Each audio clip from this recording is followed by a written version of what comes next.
Of pendulum clock becomes. किसी हम pendulum clock आप जानते होंगे जिसमें इस टाइप का पेंडुलम लगा होता है, तो अगर उसको हम चंद्रमा पर खरीदें तो उसके ऑसिलेशन यानी आवर्तकाल हिंदी में उसको कहेंगे, उस पर क्या प्रभाव पड़ेगा। तो जैसे कि ये फॉर्मूला मैंने आपको दिया है, ठीक है, इस फॉर्मूले में क्या है, टी इजिकल टू 2π√L/g। तो टी क्या है, आवर्तकाल है, डायरेक्टली प्रोपोर्शनल किसके, लंबाई के, और इनवर्सली प्रोपोर्शनल ग्रेविटेशनल फोर्स के। तो आप जैसे कि यहाँ पे देख पा रहे हैं, ये एक पेंडुलम है जो इसका ये वेट है, और आवर्तकाल क्या होता है, यहाँ से यहाँ तक जाने और फिर यहाँ तक आने में लगा समय को हम क्या कहते हैं, आवर्तकाल। तो ये किस पे डिपेंड करता है, ये इसके मास पे डिपेंड नहीं करता है, ध्यान रखिए, मास पे डिपेंड नहीं करता है। और ये किस पे डिपेंड करता है, लंबाई पे और ग्रेविटेशनल फोर्स पे। तो लंबाई पे और ग्रेविटेशनल फोर्स पे इसका आवर्तकाल डिपेंड करता है। तो जैसे कि आप देख पा रहे हैं कि ग्रेविटेशनल फोर्स को अगर हम कम कर दें तो आवर्तकाल बढ़ जाएगा। तो जैसे कि आप जानते हैं कि चंद्रमा पर जो ग्रेविटेशनल फोर्स की वैल्यू है वो पृथ्वी से कम है। यदि हम चंद्रमा पर एक पेंडुलम क्लॉक खरीदेंगे तो उसका आवर्तकाल क्या हो जाएगा, बढ़ जाएगा। इसका सही जवाब क्या है, इंक्रीज हो जाएगा, आवर्तकाल बढ़ जाएगा। तो ये फार्मूला जरूर नोट डाउन कर लें आप, T इक्वल टू 2πL/g, ये बहुत इंपॉर्टेंट है। तो चलिए अगला क्वेश्चन देखते हैं। Longitudinal waves and transverse waves are type of. आपको बताना है कि जो लॉन्गिट्यूडनल वेव्स होती है और ट्रांसवर्स वेव्स होती है, ये किसका उदाहरण है, किस टाइप की वेव्स है। एक mechanical V non mechanical waves, what of wave यानी मैकेनिकल और नॉन मैकेनिकल दोनों है, या फिर दोनों में से कोई नहीं है। तो इसका सही जवाब क्या हो जाएगा, मैकेनिकल वेव्स। ये एक मैकेनिकल वेव्स, ये दोनों जो वेव्स है वो मैकेनिकल वेव्स का उदाहरण है। अभी मैं थोड़ा आपको वेव्स के बारे में बता दूं ताकि आप अच्छे से समझ जाएं। तो लॉन्गिट्यूडनल वेव्स क्या होती हैं, जो हिंदी मीडियम वाले स्टूडेंट उनको मैं कहूंगा कि आप इसको इंग्लिश में याद करें, क्योंकि इंग्लिश का ऑप्शन तो आपको मिलेगा ही और इसमें आप कंफ्यूज नहीं होंगे। तो मैं आपको बता दूं लॉन्गिट्यूडनल वेव्स क्या होती है, जिसका वेव्स का जो वाइब्रेशन है वो पैरेलल होता है। ठीक है, आपने स्प्रिंग देखी होगी, ये मैंने इसीलिए फिगर दिया है। स्प्रिंग को अगर आप खींचकर छोड़ दें तो वो किसका उदाहरण हो जाएगा, एक लॉन्गिट्यूडनल वेव्स का। और इस टाइप की जो वेव्स होती है इसको हम क्या कहते हैं, इसको कहते हैं हम ट्रांसफर्स वेव। जैसे आपने तालाब में पत्थर मारा होगा तो जो वेव्स पैदा होती हैं वो क्या होती हैं, ट्रांसफर वेव। और यहाँ से यहाँ तक की जो लंबाई है ट्रांसफर वेव में, इसको हम क्या कहते हैं, इसको हम कहते हैं वेव लेंथ। और यहाँ से अगर हम एक एक्सिस डाल दें तो यहाँ से लेके यहाँ तक की जो डिस्टेंस हो जाएगी इसको कहेंगे हम एम्पलीट्यूड। ठीक है, तो ये सारी चीजें हैं। तो जो ट्रांसफर्स वेव होती है और लॉन्गिट्यूडनल वेव्स होती है, इसके बारे में आप समझ गए होंगे आई थिंक। पानी वाली जो वेव्स है वो ट्रांसफर वेव्स है और स्प्रिंग वाली जो वेव्स है वो लॉन्गिट्यूडनल वेव्स है। और ये किस टाइप की वेव्स है, ये मैकेनिकल वेव्स के एग्जांपल्स हैं। Which of the flowing remains constant while throwing a ball upward। यदि हम किसी भी बॉल को ऊपर की तरफ फेंकते हैं तो कौन सी चीज कांस्टेंट रहेगी या नियत रहेगी, इसमें बदलाव नहीं होगा।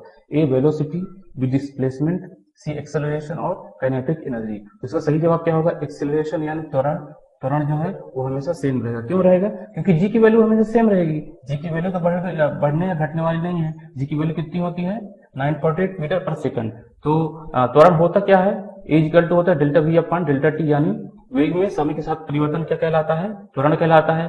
तो वेग में कोई परिवर्तन नहीं होगा क्योंकि ग्रेविटेशन की वैल्यू सेम रहेगी, उस पर कोई परिवर्तन नहीं होगा। इसकी वैल्यू तो 9.8 मीटर पर सेकंड। तो सही जवाब क्या हो जाएगा, एक्सेलरेशन या त्वरण। अगला क्वेश्चन है, if two plane mirror placed on angle of 45 then the total number of image would be. आपको बताने के लिए कोई दो मिरर, जैसे दो मिरर रखे हैं 45 डिग्री के एंगल पर रखे जाते हैं, यहाँ पे एंगल कितना हो जाएगा 45। तो आपको बताना है कि जो टोटल नंबर ऑफ इमेज बन रही है ये कितनी होंगी, 9, 7, 8 और इन्फिनाइट। तो सही जवाब क्या हो जाएगा इसका 7। मैं आपको बताता हूँ कैसे। तो इसका एक फॉर्मूला सिंपल सा होता है, total number of image equal to 360 upon angle -1। तो 360 जो है उस पर आप 45 से डिवाइड कर देंगे तो 8 आ जाएगा, और 8 में -1 कर देंगे तो आ जाएगा 7। तो ये फॉर्मूला आप जरूर ध्यान रखिए, कई बार एग्जाम में पूछा जा चुका है इस टाइप का question. We can not see during a fog because of. आपको बताना है कि जो कोहरा होता है, बादल होते हैं, उसके हम पार नहीं देख सकते, क्यों। आपके ऑप्शन से reflection, internal reflection, skating of light या रिफ्लेक्शन ऑफ लाइट। तो सही जवाब क्या हो जाएगा, स्केटिंग ऑफ लाइट। ठीक है, तो अब स्केटिंग क्या होता है मैं आपको बता देता हूँ। जैसे कि ये आप बादल देख पा रहे हैं ये, ठीक है, अब यहाँ से कोई भी आप रेस को पास करेंगे तो कुछ जो रेस होंगी वो तो निकल जाएंगी, ठीक है, बट मैक्सिमम क्या होगी, इधर उधर क्या हो जाएगी, बिखर जाएंगी, इससे टकरा के क्या हो जाएगी, इधर उधर बिखर जाएगी। अब देखने के लिए जरूरी क्या होता है, देखने के लिए जरूरी ये होता है कि जो ये टकराने वाली रेस है ये क्या हो, हमारी आंखों में आए। तो ये हमारी आंखों में ना आके कहाँ, इधर उधर चली जाती है, तो इसीलिए हमें इसके पार दिखाई नहीं देता। और इस क्रिया को क्या कहते हैं हम, स्केटिंग ऑफ लाइट। तो ये भी ध्यान रखें कि स्केटिंग ऑफ लाइट क्या होता है और हमें कोहरे में क्यों दिखाई नहीं देता, स्केटिंग ऑफ लाइट की वजह से। तो और अगला क्वेश्चन है हमारा, growth of the baby in the uterus is found using. आपको बताना है कि गर्भावस्था में जो बेबी पल रहा होता है उसके बारे में हमें जानकारी किस विधि से मिलती है? A X-ray, B gamma rays, D ultrasound और डी अल्ट्रा वायलेट रेज। तो इसका सही जवाब होगा अल्ट्रासाउंड। अभी अल्ट्रासाउंड आपने सोनोग्राफी का नाम जरूर सुना होगा। तो सोनोग्राफी का प्रिंसिपल क्या होता है? अल्ट्रासाउंड। सोनोग्राफी जो मशीन है वो अल्ट्रासाउंड प्रोड्यूस करती है और फिर हमें इस टाइप का फिगर मिलता है। आपने मूवीज में अक्सर देखा होगा। ये देखिए, ये बेबी का एक फिगर आपको मिल रहा है। अभी आप जान लीजिए अल्ट्रासाउंड होता क्या है। तो जो हमारे मनुष्य के जो कान होते हैं, ह्यूमन एयर जो होते हैं, वो 20 किलो तक की मैक्सिमम जो फ्रीक्वेंसी होती है उसको सुन सकते हैं। ठीक है, कहां से कहां तक? 20 हर्ट्ज से लेके 20 किलो हर्ट्ज तक, यानी 20,000 हर्ट्ज तक हमारे जो कान है वो सुन सकते हैं। ठीक है, इसके ऊपर वाला जो साउंड फ्लो उसको हम क्या बोलेंगे? इसको बोलेंगे हम अल्ट्रासाउंड। ये हमारे जो कान है वो नहीं सुन सकते हैं और इसका यूज इसमें होता है। तो अल्ट्रासाउंड क्या होता है आप समझ गए। और इसका यूज किसमें होता है? सोनोग्राफी में। Which of the following common device work on the basis of principle of mutual induction? Mutual induction क्या होता है? म्यूचुअल इंडक्शन होता है आवर्तीय प्रेरणा करंट या प्रेरण करंट भी इसको कहते हैं। ठीक है, हिंदी में इसको प्रेरणा कहते हैं इंडक्शन को। तो आपको बताना है कि ये किस प्रिंसिपल पे, किस इंस्ट्रूमेंट में काम करता है। एलईडी में, ट्रांसफार्मर में, फोटोडायोड में और ट्यूबलाइट में। तो इसका सही जवाब क्या है? ट्रांसफार्मर में इंडक्शन का यूज होता है। म्यूचुअल इंडक्शन का यूज ट्रांसफार्मर में होता है। मैं आपको बता देता हूँ थोड़ा कि होता क्या है म्यूचुअल इंडक्शन। तो जैसे कि आप देख पा रहे हैं कि एक ये कॉइल है, ठीक है, और इसको हम कहाँ पे, एक लोहे की रॉड पर इनको हमने राउंड कर दिया, उसको रोल कर दिया। तो होता क्या है कि इंडक्शन के कारण जो इलेक्ट्रिसिटी है वो ऑटोमेटिकली बिना वायर के दूसरे जो कॉइल है उस पर शिफ्ट हो जाएगी। ये देखिए, ये बल्ब से कनेक्टेड है और यहाँ पे हमने इसको इसमें टच नहीं किया, उसके बाद भी जो इलेक्ट्रिसिटी है वो इस कॉइल में आ जाएगी। इसी को हम क्या कहते हैं? प्रेरणा। ठीक है, और इसकी जो वैल्यू होगी वो कम होगी। ये जो है इसकी जो करंट का पावर इस वाले कॉइल में ज्यादा होगा और इस वाले कॉइल में कम होगा। इसी को हम क्या कहते हैं? विद्युत प्रेरणा या फिर म्यूचुअल इंडक्शन। और इसका यूज कहाँ पे होता है? ट्रांसफार्मर में इसका यूज होता है। इसका यूज क्यों होता है ये भी जान लीजिए कि आप जो हाई वोल्टेज से लो वोल्टेज में कन्वर्ट करने के लिए इसका यूज किया जाता है। ठीक है, चलिए अगला क्वेश्चन देखते हैं। Optical fibre work on the principle of. आपको बताना कि जो ऑप्टिकल फाइबर होता है, ठीक है, जिसका यूज हम कहाँ पर करते हैं? इंटरनेट, ठीक है, टेलीफोन लाइंस में इसका यूज किया जाता है और ये डाटा को जो है बहुत जल्दी फास्ट प्रोसेस करता है। तो आपको बताना इसका प्रिंसिपल क्या है, किस प्रिंसिपल पर काम करता है? Scattering, interference, total internal reflection और रिफ्लेक्शन। तो इसका सही जवाब है टोटल इंटरनल रिफ्लेक्शन के प्रिंसिपल का काम करता है। अभी जान लीजिए आप ये टोटल इंटरनल रिफ्लेक्शन क्या होता है। ठीक है, तो जैसे भी कोई साउंड, इसको आप एक वायर समझ लीजिए। ठीक है, ये एक वायर है और इसको आप समझ लीजिए एक साउंड वेव है। तो अगर साउंड वेव कोई भी जा रही है तो अंदर ही क्या होगा? कई बार रिफ्लेक्ट करेगी। ठीक है, इस टाइप का ये रिफ्लेक्शन जो आपको दिखाया गया है, ये एग्जांपल है टोटल इंटरनल रिफ्लेक्शन का। टोटल इंटरनल रिफ्लेक्शन मतलब ये होता है कि जिस मीडियम में साउंड वेव ट्रेवल कर रही है उसी मीडियम में रहेगी, वो आर पार इसके नहीं जाएगी। ऐसा नहीं होगा। ठीक है, अंदर ही क्या हो जाएगी? रिफ्लेक्ट होकर ऐसा आगे जाती रहेगी। इसको हम कहते हैं टोटल इंटरनल रिफ्लेक्शन। तो इसी का यूज होता है ऑप्टिक फाइबर में।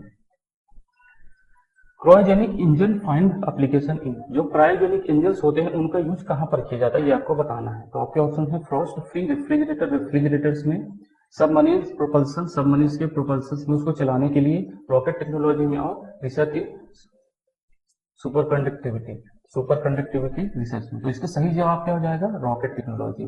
आपने मूवीज में हॉलीवुड या बॉलीवुड में इस टाइप का एक इंजन देखा होगा जो कि रॉकेट को प्रोपल्सन के लिए यूज होता है, उसको ऊपर पहुंचाने के लिए इसका यूज किया जाता है। यहाँ से फायर होने पर क्या होता है?